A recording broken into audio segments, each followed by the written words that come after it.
Assalamualaikum warahmatullahi wabarakatuh. Bismillah, alhamdulillah, wassalatu wassalamu ala rasulillah. Amma ba'd. Pertama bersyukur seperti biasa dan ini menjadi kewajiban kita bahwasanya apa yang kita rasakan pada hari ini apapun itu adalah anugerah dari Allah Subhanahu wa taala dan kita gunakan nikmat untuk belajar. Untuk kesempatan kali ini insya Allah kita akan belajar hadis terkait dengan percaya diri. Jadi hadis ini kita pelajari setelah hadis kemarin untuk menjadi mukmin yang kuat ya. Dan untuk kesempatan pada pagi hari ini kita akan belajar terkait hadis percaya diri. Hadisnya diriwayatkan oleh Abu Hurairah dan periwayat terakhir atau penyusun hadisnya adalah Muslim ya.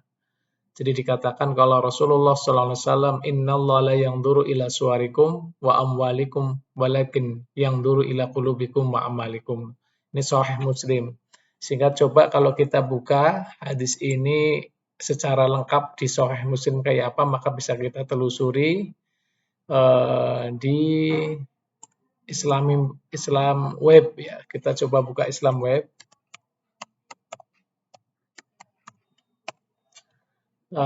Dan kita akan cari hadis ini secara lengkapnya ya di Al-Maktabah. Kemudian kita akan cari di Al-Bahas. Kita akan telusuri. Kemudian kita akan ketik keywordnya di sini. Kita coba keywordnya itu suwarikum ya. Suwarikum. Apakah nanti ketemu? Suwarikum.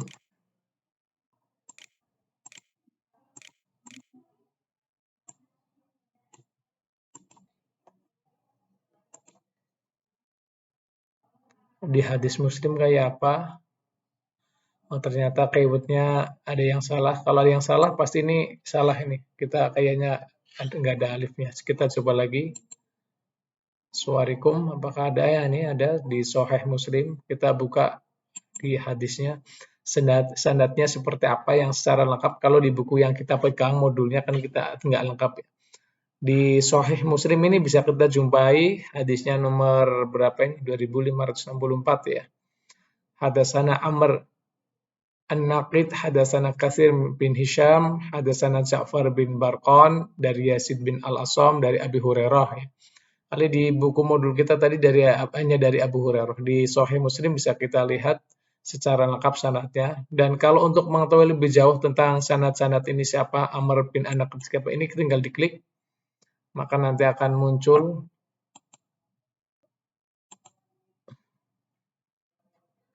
Amr bin Kit. Oh ini sudah ada. Amr bin Kit ada keterangannya. Huwa al-Imam al-Hafidh ya.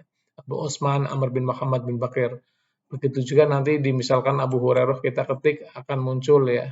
Siapa Abu Hurairah itu? Ini jadi menjadi satu situs atau aplikasi yang membantu kita untuk melacak hadis-hadis secara asli, sanad yang lengkap seperti apa ya. Kita kembali ke materi. Jadi materi ini mengajarkan kepada kita bagaimana untuk bisa mensyukuri apa yang sudah kita nikmati ya. Jadi apapun bentuk fisik kita ya, diingat bahwasanya apapun bentuk fisik kita adalah amanah dari Allah Subhanahu wa taala yang harus kita jaga masing-masing, dan apapun mungkin dipandang oleh orang lain mungkin kurang sempurna ya, kita tetap syukuri. Kita syukuri karena Allah tidak melihat rupa atau bentuk kita semuanya fisik itu, tapi Allah melihat kepada hati dan amalan kita. Dan perlu diketahui bahwasanya penciptaan kita adalah penciptaan dengan proses yang terbaik yang Allah lakukan kepada manusia. Penciptaannya dengan segala tahapan prosesnya adalah proses yang terbaik, dan ini menunjukkan bagaimana bentuk kasih sayang Allah Subhanahu wa taala kepada kita. Dan alhamdulillah kesempurnaan penciptaan itu kemudian bisa dilengkapi dengan anugerah iman. Ini sesuatu yang sangat berharga dalam kehidupan kita, iman. Iman ini nggak bisa ditukarkan dengan apapun ya. Iman adalah anugerah terbesar Allah Subhanahu wa taala kepada kita. Inilah yang akan menjadi satu kunci kebahagiaan kita nanti di akhirat. Sehingga kita bersyukur betul kita diciptakan dalam bentuk yang paling baik, fisik yang paling sempurna. Kemudian dengan anugerah iman yang menancap dalam hati kita masing-masing, hendaknya kita jaga, kita rawat dengan kesolehan-kesolehan. Jangan sampai justru kemudian kita sudah ditegaskan nih dalam ayat ini sesungguhnya kami telah menciptakan manusia dalam bentuk yang sebaik-baiknya. Laqad khalaqnal insana fi ahsani taqwim. Sudah diciptakan dengan proses yang terbaik, kita diberi iman. Maka hendaknya disyukuri dengan kebaikan-kebaikan. Kalau kita tidak seperti itu, maka yang terjadi adalah kasihan sekali ini manusia-manusia dengan jenis seperti ini ya, sudah diciptakan, tapi mereka tidak diberi anugerah iman. Maka pada hakikatnya mereka itu adalah sama dengan apa, Mas Mbak? Jika diciptakan, tapi kemudian tidak diberi anugerah iman, maka seperti ini sama. Banteng, kerbau, ganteng-ganteng kayak apa yang namanya kerbau tetap ya, nggak punya keimanan. Mereka tidak bisa mengambil pelajaran dari syariat-syariat melaksanakan syariat-syariat Allah Subhanahu wa taala. Dan ketika itu terjadi, maka kemudian ayat selanjutnya kan dikatakan tsumma radadnahu asfala safilin. Kemudian kami akan kembalikan manusia yang seperti itu tuh, yang awalnya kita ciptakan dengan bentuk yang paling sempurna, tapi kemudian mereka tanpa iman, tanpa amal soleh, tanpa kebaikan, tanpa melaksanakan syariat, itu ibaratnya mereka seperti binatang. Maka kelak mereka akan dikembalikan kepada tempat yang serendah-rendahnya. Dan hampir semua mufasir mengatakan asfala safilin adalah neraka.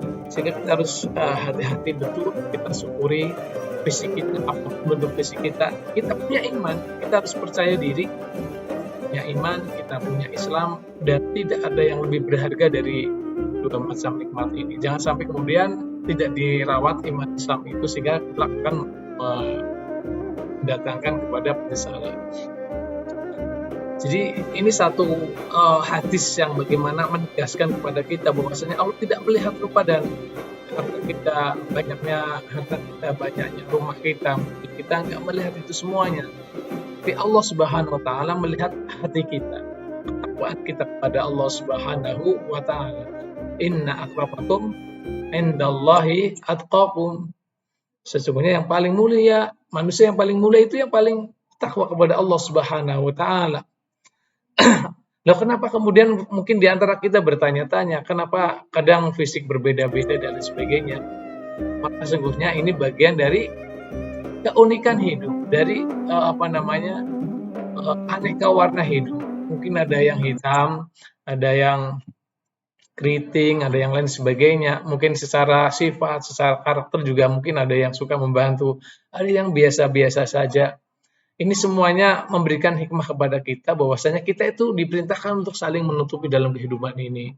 Saling tolong-menolong, ta'awun, saling memahami. Inilah hikmah kenapa Allah menciptakan kita. Mungkin sudah sempurna tapi kadang berbeda-beda ya. Berbeda-beda. Banyak dulu sahabat mempunyai karakter sendiri-sendiri, mempunyai keunikan sendiri-sendiri. Bilal meskipun keriting, rambutnya hitam, tapi Masya Allah sandalnya sudah di surga. Mungkin kita nggak tahu besok di surga atau tidak, tapi yang namanya Bilal meskipun hitam, keriting, tapi sandal sudah di surga. Jadi Allah sekali lagi tidak melihat kehitaman Bilal, kekeritingan Bilal, tidak, tapi Allah Subhanahu wa taala melihat bagaimana amalan Bilal, ibadah Bilal, dan juga manusia-manusia yang lain.